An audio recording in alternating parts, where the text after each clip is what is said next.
Assalamu alaikum and welcome to all our listeners out there. You are tuned into Inspire FM, and I am absolutely delighted to welcome you all to another exciting edition of the Health and Fitness Show. My name is Fahad Matin, and I hope and pray that all of us are in the best of health by the grace of Almighty Allah. I do pray that this you guys have a very lovely week last week, and this week has started in a positive note. Now, this program is broadcasting live today on 18th of April, and casting is positive vibe to all our lovely people in Luton. Our positive airways also covering the neighbourhood areas like Harpington, Bedford and more other surrounding areas of Luton. Somebody this morning was saying that it will cover up till Enfield, so hopefully if it is, then perfect. But today we are discussing about the Health Week, because it's part of the Health Week which we are doing throughout this week on Inspire FM, and as a special broadcast, as you know, this is the health and fitness show. So part of the health broadcast is that you will be hearing me on most of the days every day. So throughout this health broadcast week, we as a part of the health broadcast week, we will be covering different topic every day. So like today, Monday the 18th, we are covering the topic of diabetes and its management. Tomorrow, Tuesday 19th of April, between 6 and 7, we will be covering mental health and well-being in Luton. Wednesday 20th of April, we will be covering gynecology and IVF in Urdu as a part of Behtar Zindagi between 7 and 8. On Thursday 21st of April, we will be covering children health and well-being between 6 and 7 in the evening. And on Friday 22nd of April, we will be doing a finale show on the topic of the social prescription as a part of Friday Night Live between 7 and 8.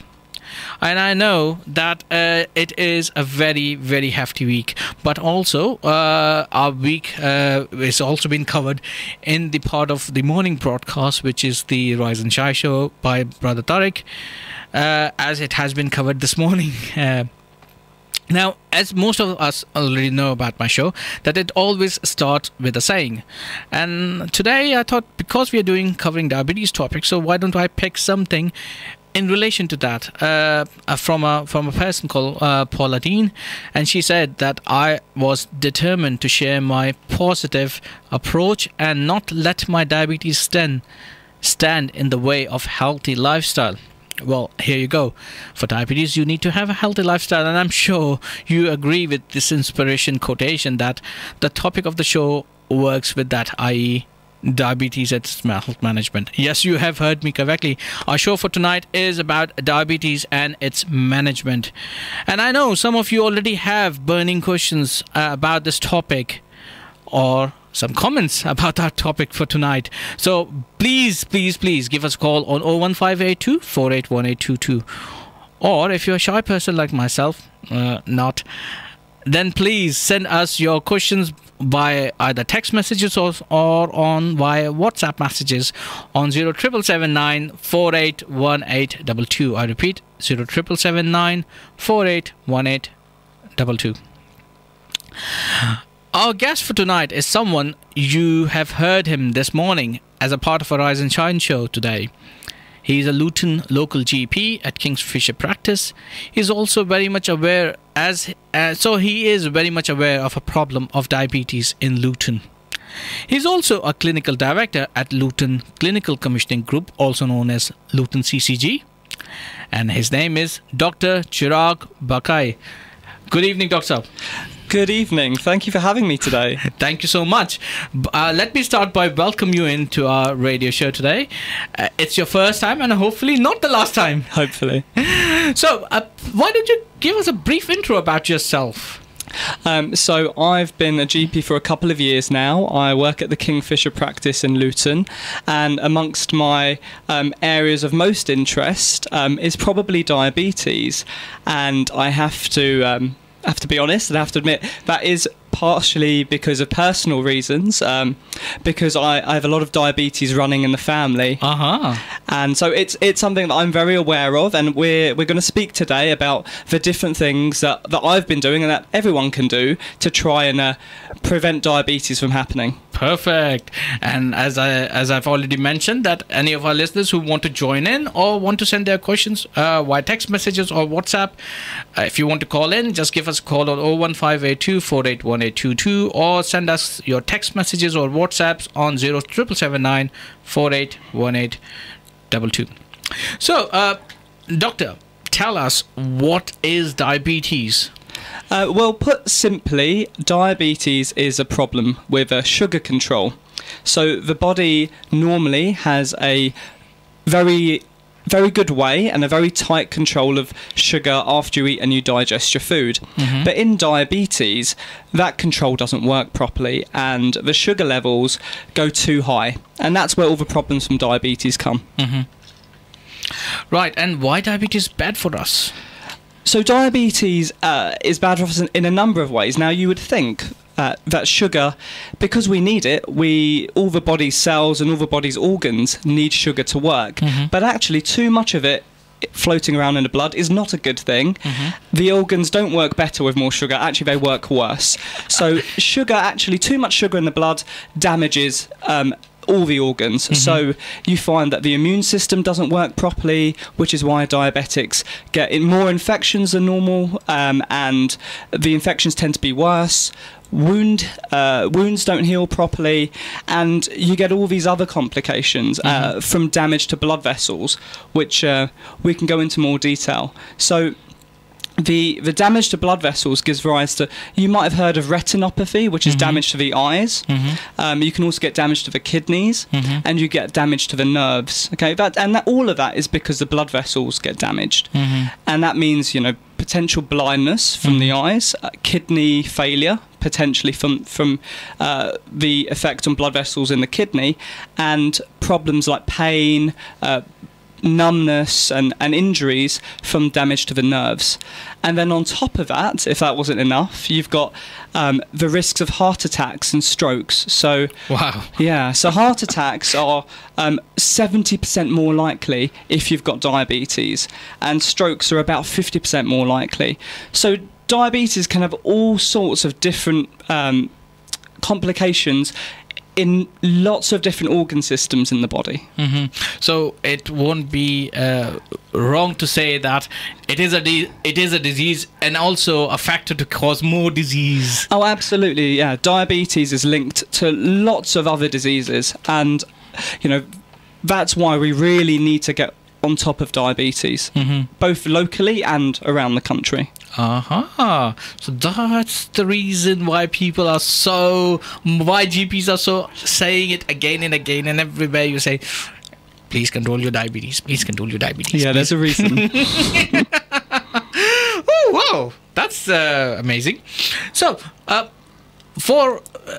yes, in order to get diabetes, in order to diagnose diabetes, you need to go and see your GPs, and that's the best course of action. But how do you know what are the symptoms for a general human being or a general population, a person who do not know about diabetes? What are the symptoms they should look after? So that's a really good question. So if you looked in a textbook, what it would tell you is being very thirsty, weeing a lot, losing weight, feeling very tired.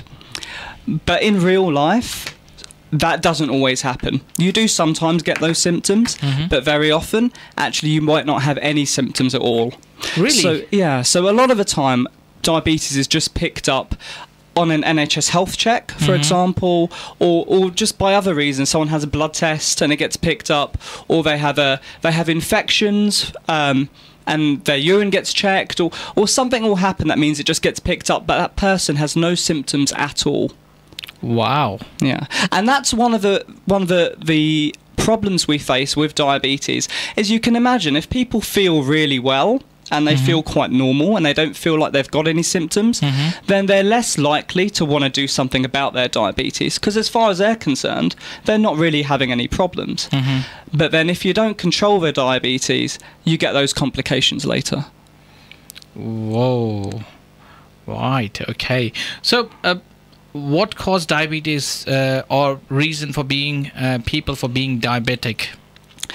So there's a lot of different things that can lead to getting diabetes. Some of them we can do things about, and some of them we can't. So unfortunately, we can't change our genes, right? And genetics is a big part of it. You know, being Asian myself, we've got 6 times more likelihood of getting diabetes than the general population, and we can't do anything about that. But there are big important things which we really can do something about. So probably the biggest, what we'd call modifiable, so the biggest risk factor that you can do something about is your weight. Okay, so having more fat around you, having more weight around you, means you're much more likely to get diabetes. And having less activity, so if you sit around for your job, you don't do much exercise, that again makes diabetes much more likely. And that's why 2 of the biggest things we can do about diabetes and preventing diabetes are keeping your weight down and doing exercise. Right. I just received a question from one of the listeners, Brother Shiraz, and he says, how much damage does the Asian spice and oil does for symptoms in type 2 diabetes? Okay, that's an interesting question. So the spice itself doesn't do much damage. Okay, and some people would argue that spice is good because it speeds your metabolism up a little bit. Some people argue it's bad because it can make you more prone to having stomach problems. But in itself, the spice isn't a problem. The oil doesn't do much, again, for diabetes, but on the background of healthy living. So as we've said, with diabetes, you're more likely to have problems with your heart. You don't want to have too much oil on board. And we've also talked about keeping your weight down. So having lots of oil in your diet is not going to help keep your weight down. So although it doesn't do anything to your diabetes directly, as you know, as a whole person, having that oil on board and having a fatty diet is bad for you, just in terms of your general circulation and health. Wow. Okay. You, being a Luton local GP, you have seen many patients in your own clinic and in your surgery, and being a person of CCG, you have access to the general Luton stats. So, what are the prevalence of diabetes in Luton, and what are the biggest reason of this ratio? Well, so let's start with the first part. So we have higher levels of diabetes in Luton than in England in general. And even those higher levels, we think we haven't actually found all the diabetics. So the England average is about 6%, a little bit higher, but about 6%. And in Luton, we're at 7.6%. So that's almost a quarter higher than the England average. And actually, Public Health think it's closer to 9, the real number, but we just haven't picked them up because, like we said, you can be diabetic, walking around feeling completely normal, not had a health check, not had your blood sugar tested, and so no one would ever know you were diabetic. But while all this is happening, all that damage is occurring. Wow. Now, whenever we say diabetes, there are different types of diabetes as well. So what are the different types of diabetes, and what's the difference between them? So that's another really good question. So people talk about type 1 and type 2, and to know the difference between them, we have to talk a little bit about what diabetes truly is. So after you eat a meal and you digest your food, your body makes a chemical called insulin. Okay, and this insulin, what it does is it takes the sugar out the blood and puts it into the cells and the organs. Now, 2 problems can happen with the insulin. Either, number 1, you don't make enough of it, or 2, you might have enough of it, you might even have loads of it, but it just doesn't work properly. Okay, so that first one we talked about tends to be what we call type 1, and that normally happens in young people, and that's much more rare. So only a minority of diabetics are type 1. What we are generally talking about when we talk about diabetes is type 2, which is over 90%, and that's when it doesn't work properly. And part of the reason it doesn't work properly, as we talked about before, is if you've got more weight on board, that stops the insulin from working properly, and means even though you've got plenty of this insulin going around, it just doesn't take your sugars down. So the type 1, people tend to get in their, when they're young or in their teenage years, and it isn't so much weight related. But the type 2 very much is weight related. Wow. Okay. I just had one of the listeners just called and left a question for us, for you, to be honest. It says it's from brother Afzal. Chapati and naan breads are all bad for diabetes. What is the replacement for these, and what to eat? Okay, that's a good question. It was something we were going to come on to, but we'll talk about it now. So chapatis and naan breads are bad because they digest quickly. So this is something I speak to my patients about, that lots of people don't know. So many people know that sugar is bad for diabetes. Okay, so that's fairly common knowledge. But there are a lot of foods that don't look like sugar. Okay, they don't taste like sugar, but as far as your body is concerned, they're pretty much sugar. Okay, so something like a baguette, for example. Within a couple of hours of eating a baguette, all of that has become sugar. Okay, and so it's when you've got this refined white flour and you make foods out of it, it digests very quickly to become sugar in your blood. So that's why foods like chapatis and naan bread are bad. What's the replacement is more of a tricky question. So and it might not be that you replace them, but especially it might, in the Asian community, yes. But it might be that you change the balance. So you have less of that and more of the other stuff. So you have more of your curry, you have more of your dal, you have more of your kind of lean meat, your chicken, and you have less of a chapati and less of a naan. So, you just reduce the amount of the chapatis and naan. If you can use a different flour, so, I mean, if there's like brown flour available, then that's probably a bit better. But in general, I think most of those refined flours are going to give you problems with your diabetes. Oh, really? Okay. I just have a text message, and it's more like an appreciation. It says, Assalamu alaikum, Dr. Bukai. And this is Sister Nasreen from London. Thank you for contributing to the show. You've been excellent. My father has diabetes and he fast in the Ramadan. Do you think is this okay? Many thanks. I know this is something similar kind of thing which we will supposed to cover later in the show, but because the question is there, why not now? Let's cover it now. So so Ramadan is coming up soon. Yes, it will be in a couple of months' time. Well, in more than slightly over a month, yeah. And it's difficult to answer about Nasreen's father specifically, because I think the situation for different diabetics depends on the medications they're on, how bad their diabetes, but we can talk generally about it. So I would say Ramadan does present a very useful time to people to think about their relationship with food, and to think about self-control and to appreciate the food that we all have. And if you're diabetic, it does become a bit more complicated. So I would advise anyone who is going to fast to go and see their practice nurse or their GP or whoever manages their diabetes to talk about what to do with their individual medication, because there's certain medication that you might not want to continue, and others that is probably okay. It's sometimes a good idea to practice a few days early, actually before the month of fasting begins, to have a few practice days and see how that goes. But again, I would say before you do any of this, go speak to the health professional that deals with your diabetes. And just as general advice, when you are having your food and drink, it's a good idea to have lots of water, okay, to keep hydrated. So lots of water, and when you break fast, often the tradition is to have lots of sweets, so very fatty food and very sweet food.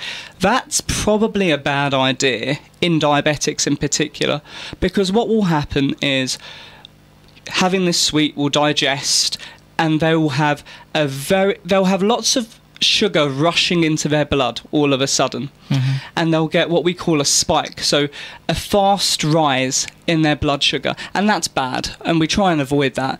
So try and avoid the sweets when you break fast. Probably better to have more slow release foods, so more starchy foods really than the sweet stuff. Right. Okay. Now, let me bring you to the topics of diabetes in different gender. Now, as we know, we have men's and we have women's in diabetes. So, is there any specific things when you are diabetic and then from different gender you have to keep your mind open or have some more information about or awareness about diabetes? So I think the obvious thing that springs to mind is women can get pregnant, okay, and guys can't. So yes, well, that's what the textbooks say. So so if you're a diabetic and you're a woman and you're of the age where you could fall pregnant, then that's something you need to think about, because if your diabetes is not well controlled and you fall pregnant, that can often cause complications for the pregnancy, and it can be quite it can have quite bad effects on the unborn baby. So that would probably be the main thing I'd say is, I think women who are planning to get pregnant really need to try and sort out their diabetes as well as they can before the pregnancy happens, ideally.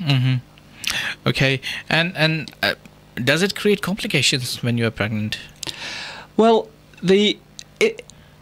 if you're diabetic, you're more likely to have problems with the development of the baby, and you're more likely to have a larger baby, so with a like a large head, for example, because the baby's exposed to all this extra sugar around in the blood, and it's quite bad for its development. So that's what normally happens to the baby. There's something else that can happen, which isn't for people who are known to be diabetic, but there's something called gestational diabetes, which is something slightly different, where someone who is not known to be a diabetic, so a woman who, she might have family who've got diabetes, but you could check her before she's pregnant and she wouldn't have any diabetes at all.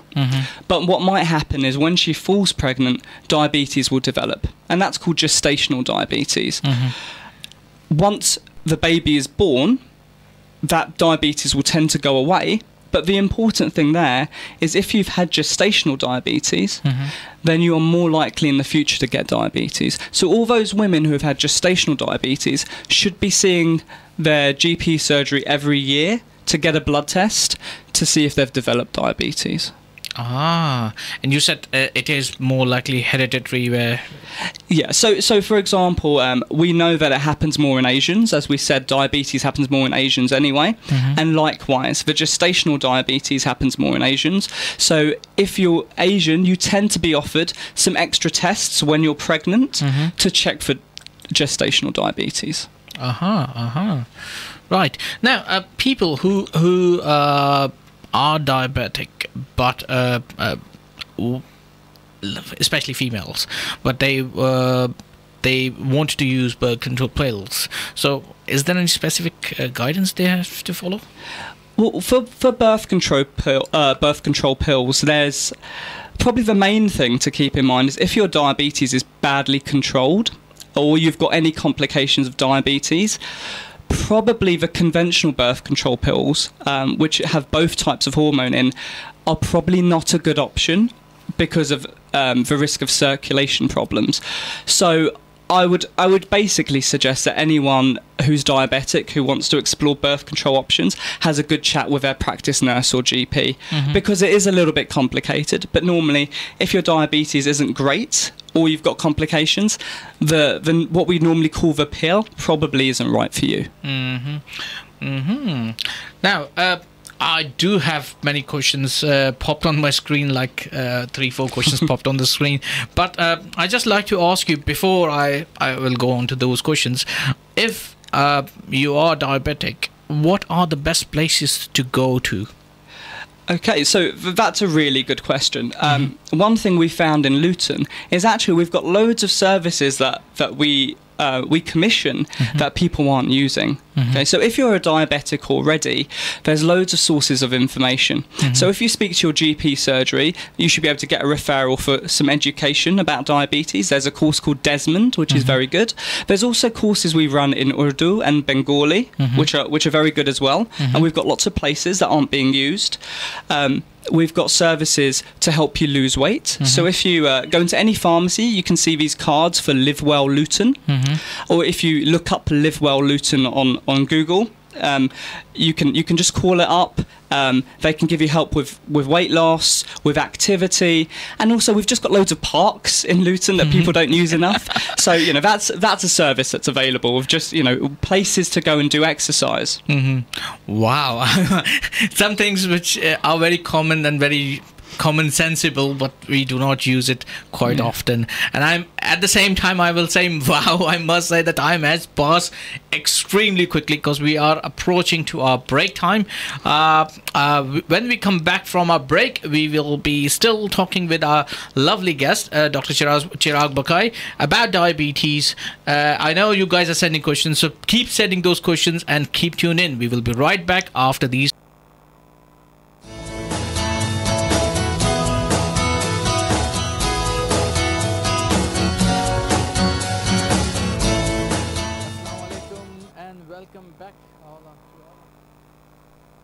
Assalamu alaikum and welcome back to the special health broadcast of Inspire FM. I'm your host Fahad Matin, and today we are talking about diabetes and diabetes and its management with our guest Dr. Chirag Bakai. Assalamu alaikum and good evening, Dr. Saab. Hello. Hi. So and as I said, today is the special health broadcast, part of the whole Health Awareness Week, Health Week, which we are doing on Inspire FM. And it's always been backed up with the morning show, which is the Rise and Shine show. So as you have heard Dr. Chirag Bakai this morning as well in our Rise and Shine show, and he's doing a whole long lengthy show today for us in the evening. And I must say thank you so much for coming for our show today. Thanks for inviting me. You're most welcome, sir. You are most welcome. Before we went on break, I was asking about different places for diabetes, people who are diabetic. Where is the best places to go to? And you have mentioned, excuse me, you have mentioned a couple of very nice places for people who are already diabetes can go and seek advice to, and especially their GPs are the best port of contact to go to. But during the break and before the break, I have bombarded with few questions. So let's go to the questions which we have been asked by our listeners. Now, the first question says, does obesity also cause diabetes? So that's a good question. It doesn't always, but there's a very strong link. So this is the type 2 diabetes that we talked about earlier. So as we said, the more weight on you, the more fat tissue you have, the less well your insulin chemical works, and the more likely you are to get diabetes. So let's bring the thing to the people. As you know, most of the Asian, there are a chunk of people in Luton who are in the obese category, high obese category. So from those category, the female side, if they are getting pregnant, they are quite likely to have gestational diabetes as well, or it's more like a thing which comes as a hereditary from their parents and so forth. If you're Asian, you're more likely to get gestational diabetes. If you're overweight, you're also more likely to get gestational diabetes. If you're Asian and overweight, then you're even more likely. Ouch, the chances are higher. It's like going in a lottery form, that chances getting higher and higher for getting a disease which you really don't want. So please shed those weights. And it goes to myself as well. I need to lose some weight as well. And we will talk about the healthy lifestyle later on. But let's go to our next question. What is diabetic ketoacidosis? I think. My tongue is bubbling. It's not an easy word. So diabetic ketoacidosis, it's quite... Well, it's quite rare in type 2s, but it does happen. It's more a complication of type 1 diabetes, mainly because it means you don't have enough insulin. Now, this can happen in type 2s who've been diabetic for a while, they've basically tried so much to make insulin that their pancreas, which is what normally makes the insulin, doesn't work properly anymore. It's just got burnt out. But generally, this is when you're not making enough of the insulin and your sugars go very high and you get very dehydrated. So you get very sick with this. There'll be someone, if someone has this, you know, they would not be well. They'd be weeing all the time. They'd feel very tired. They might be very drowsy. They would be very, very sick. And this is an emergency. It doesn't happen much in type 2s, but it does happen, and it is something we should be aware of. I would hope that most diabetics, when they're diagnosed and if they go on any of the education, that they will learn about this. Now, what this word means, by the way, the keto... the ketoacidosis. So ketones are... There's something that goes in the blood when... So the body tries to use sugar as a fuel source normally, okay? If you don't have insulin going around your system, you can't use sugar as a fuel source. So you end up burning fat, which isn't as good as it sounds, okay? And then you end up with these ketones floating around. So that's the keto bit.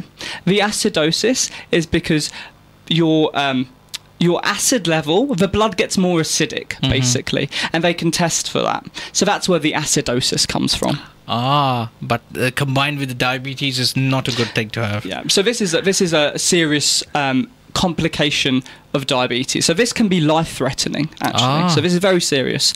But hopefully, thankfully, it doesn't happen that often.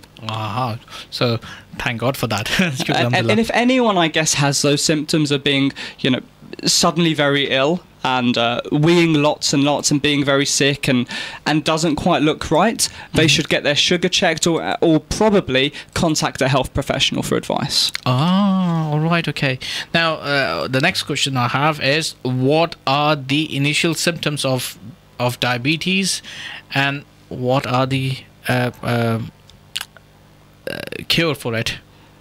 The cure for the diabetes? No, I mean the symptoms. Okay. So the symptoms of diabetes, as we said, if you look in a textbook, it will say weeing a lot, being very thirsty, losing weight, feeling tired, but they don't always happen. And quite often for type 2, so people who are adults who get diabetes, they might not have any of those. So the answer really is, what are the symptoms of diabetes? Often nothing, and that's why it's a real problem. And for testing for diabetes, what we do is normally a blood test. Will tell us whether or not you've got diabetes. Sometimes you have to have a blood test twice if you've not got any symptoms, but the way of finding out is a blood test. All right, okay, cool. Now, earlier you have mentioned about retinopathy and eye diabetes and so forth. So what is the diabetic eye screening, and is it something relates to that? So diabetic eye screening is a problem in Luton in particular. We don't have enough diabetics in Luton going to the eye screening. I was thinking, how come we have big population of Luton diabetes? So people aren't using the eye screening or going to eye screening enough, and we are less than the average for England. Eye screening is really important. One of the things that can happen with diabetes is, because it damages those blood vessels, you get new blood vessels at the back of the eyes, and then you can go blind, basically. Really? Yeah, so it's a really serious complication. Wow. But if you get your eye screening and they detect this early, then they can treat it. And, you know, retinopathy screening, so eye screening is so important because it can stop diabetic people going blind. So it's something I would encourage. I think all diabetics should be getting their eye screening done. Wow, that's really, really good. Now, does a diabetic patient develop neuropathic problems as well? Yeah, so that same damage to the blood vessels that damages the eyes and the kidneys also damages the nerves. Now, this can be a real problem. because in the feet, for example, the feet, because the nerves going down to your feet are probably the longest ones you have in your body, because they have to go the furthest, they're very prone to damage. So what you can get is you might have numbness in the feet, you might have constant burning pain in the feet, and if you have numbness, for example, you might knock your feet and not realise, you can get damage, and combine that with poor wound healing. So you knock your feet and then they don't heal up properly either.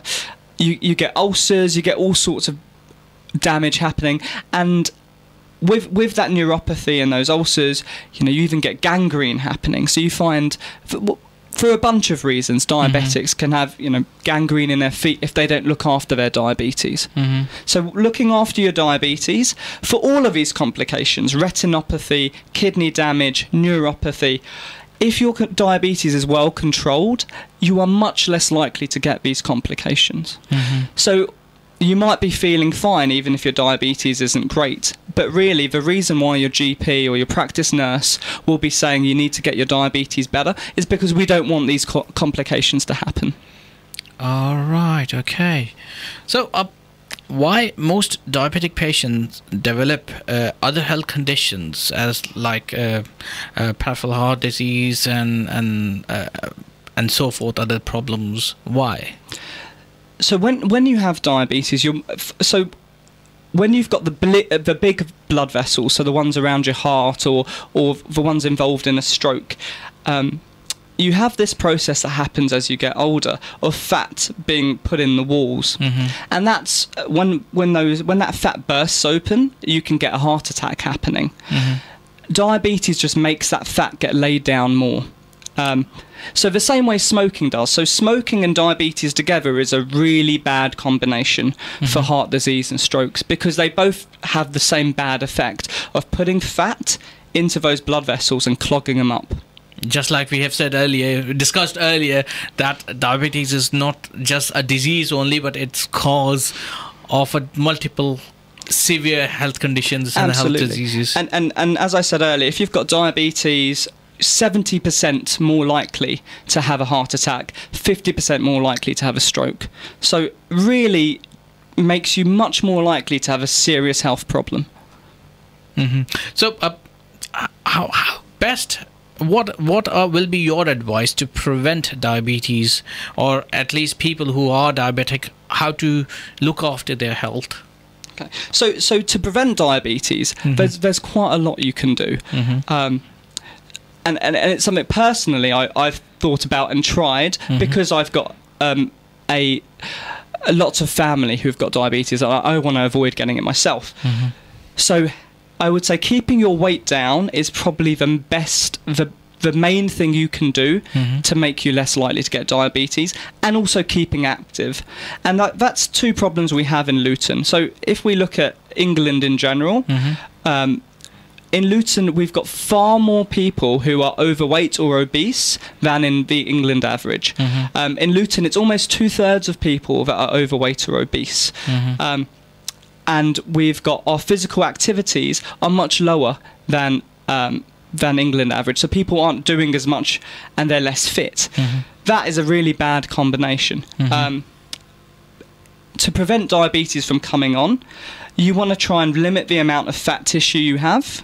Okay, and in Asian people in particular, it's a problem, because we found that in Asian people, we tend to have more fat around our internal organs. So even though what we use as BMI might not be as high as for example, a Caucasian, you still are more likely with a certain BMI to have fat around your organs inside and get diabetes. So for Asians, we have to be extra careful to keep the weight down and to keep active. That's probably the main things I would say for preventing diabetes. There's also some talk about diet, which I think we're going to go into a little bit later. It's worth mentioning that we are at Luton CCG. We're planning, along with Luton Borough Council, we're planning some intervention. So we're planning a programme this year about diabetes prevention, especially for the Asians of Luton, targeted at the Asian group. So you'll hear more about that as it unfolds. All right. Okay. Definitely. There's a myth, and I just like to highlight, because we are on the topic of diet and diabetes and so forth. So there's a myth in our community that having too much sugar in your tea, or having too much sugary products, or having too much sweet will cause diabetes. Is it true? So having a little bit of sugar in your tea, okay, if you have a cup of tea a day and a sugar or two in that itself won't cause diabetes. But if you have if your lifestyle is quite unhealthy, so lots of sugary food, lots of fatty food, with too much weight on board, then all of that together is a bad combination. But no, you can have a sugar in your tea without worrying too much about getting diabetes from that. And sweet as well. and again, the occasional sweet is fine, but eating lots of them and having a very unhealthy lifestyle is a bad recipe for diabetes. Exactly. Now, let's come to the diet itself. What are the foods diabetic patients should avoid?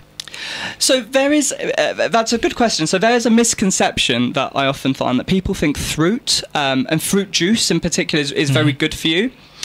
For diabetes, that's not true. Okay, so fruit juice has loads of sugar in it, and people think smoothies are really healthy. Yeah, I love that. Yeah, so bad news, unfortunately. They're not good for you either if you're a diabetic.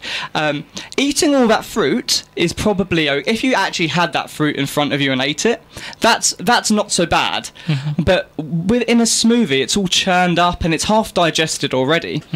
So when you drink a smoothie, all that sugar goes into your bloodstream very quickly, and actually it's very bad if you've got diabetes.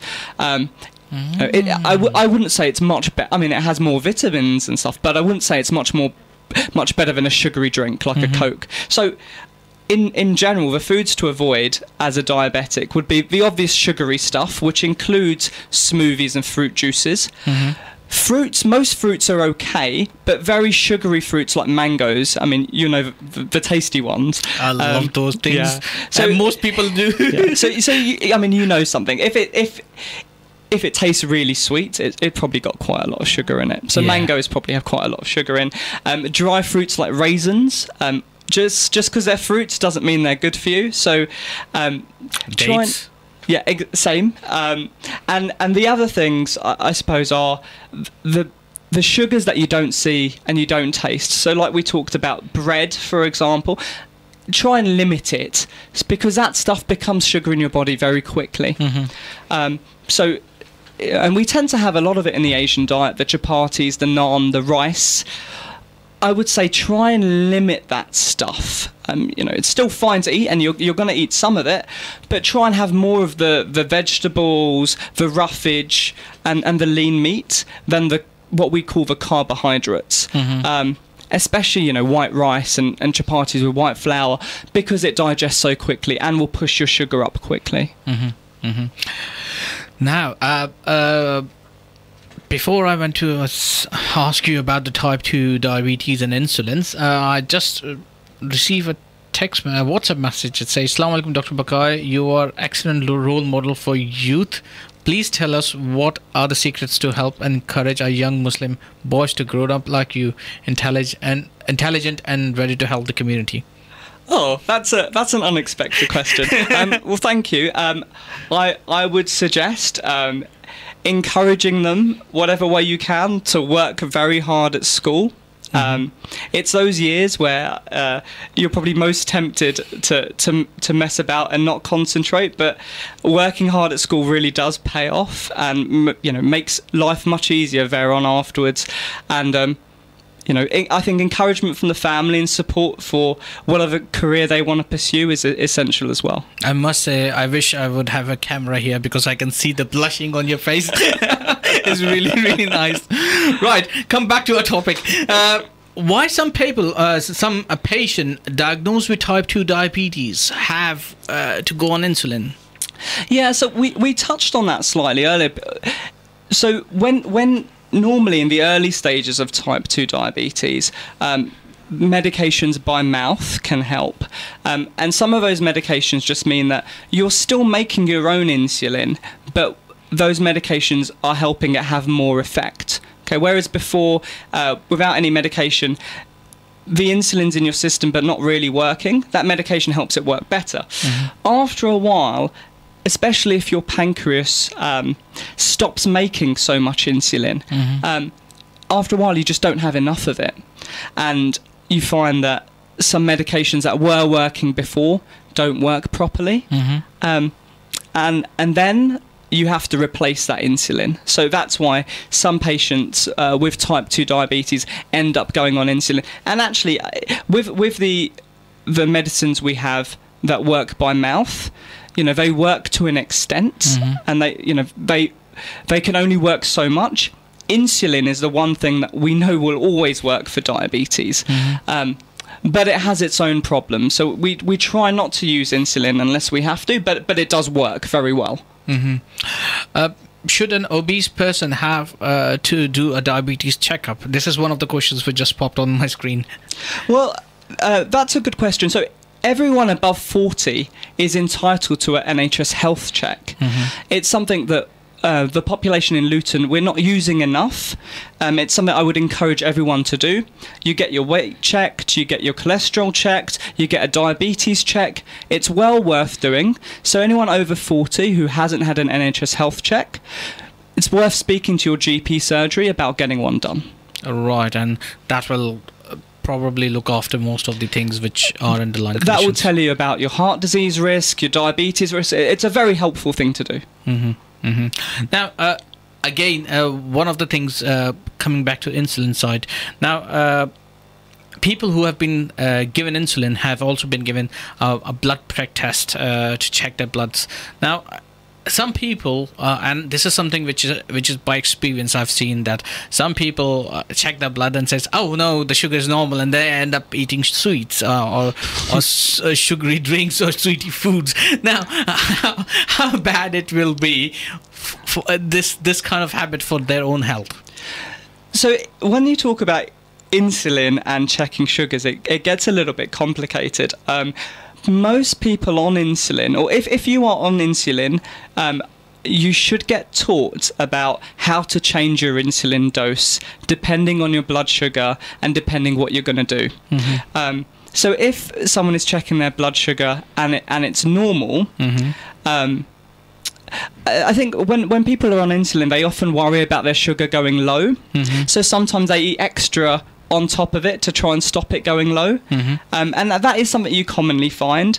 I mean, I think if people are doing that, then they probably need to see whoever manages their diabetes, be it their practice nurse or their GP, and have a chat about if they are going low and why they're worried about it and what they notice, and having a good chat together about what to do. Right, okay. Now, one thing I've also noticed for people who are diabetic, that they are very much strictly, people who have controlled diabetic across the path, they have a very strict pattern of having food, having exercise and so forth.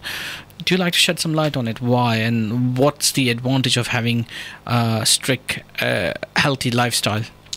So I think out of all the things we can do, a healthy lifestyle for diabetes is probably the thing with biggest impact. Okay, as we've said, if you keep your weight down and you keep your fat levels down, it means your own insulin works a lot better, so you can avoid getting diabetes in the first place. We've even found that actually there have been studies up in Newcastle where people have been cured of diabetes, who've got diabetes have been cured by losing weight. So losing weight is a very powerful thing to do. Even if you're not cured of your diabetes, you can certainly make it a lot better. So, and we've also talked about, if you've got diabetes, you've got all these other risks. Okay, you've got your risk of heart attacks, your risk of strokes. Doing exercise and keeping your weight down will help your blood pressure, which also helps those things. It will just help your heart in general if you're active. So if you keep active and you keep your weight down, it will help your body in loads of different ways, not just for your diabetes. And if you haven't got diabetes, you can prevent yourself from getting it by keeping active and keeping your weight down. So keep active is the basic key. And on that note, I must say we are approaching to our end of the show for tonight. See, the time passed just like that. It has flown. So we have a couple of minutes left. So what is the basic key message you like to pass to our lovely people in Luton? Okay, so my key messages probably are, if you are diabetic, we have loads of services around. We've got loads of education around that we're not using enough. Please get in contact with your GP service. Losing weight and having more exercise make a huge difference. Either do that yourself. We've got parks, you can do any exercise you want is good exercise. We've also got the Live Well Luton that I talked about, that you can go to a pharmacy and find out information for. And don't forget about health checks if you haven't been checked up and you're over 40. And keep active and keep your weight down, and that's probably it. What about eating habits? Do we have to come into a routine of eating habits in terms of what to eat and how to eat and what's best things to eat? So for people who are not diabetic, to make sure that they do not, like yourself, who actively work in the way that he should not get any diabetes, what's the best course of action to do in that sense? So I think the diet, I think a general healthy diet is probably the main thing to focus on if you're not a diabetic. I think if you haven't got diabetes yet, just avoid the fatty food, and just what you would call a general healthy diet. So don't have too much oil in your food, don't overindulge in sweets, and just live a fairly healthy lifestyle. Wow. On that note, I must thank you, and thank you so much, Dr. Chirag Bukhari, for coming to our show tonight and enlightening us with excellent advices. Thank you so much, sir. Thank you so much for having me. That's all for our show tonight. If you have missed any part of this broadcast will be repeated on a Sunday between 8 and 9 p.m. And this is a health special broadcast throughout this week. And as a part of the show, tomorrow we will be covering another important topic of mental health and well-being in Luton.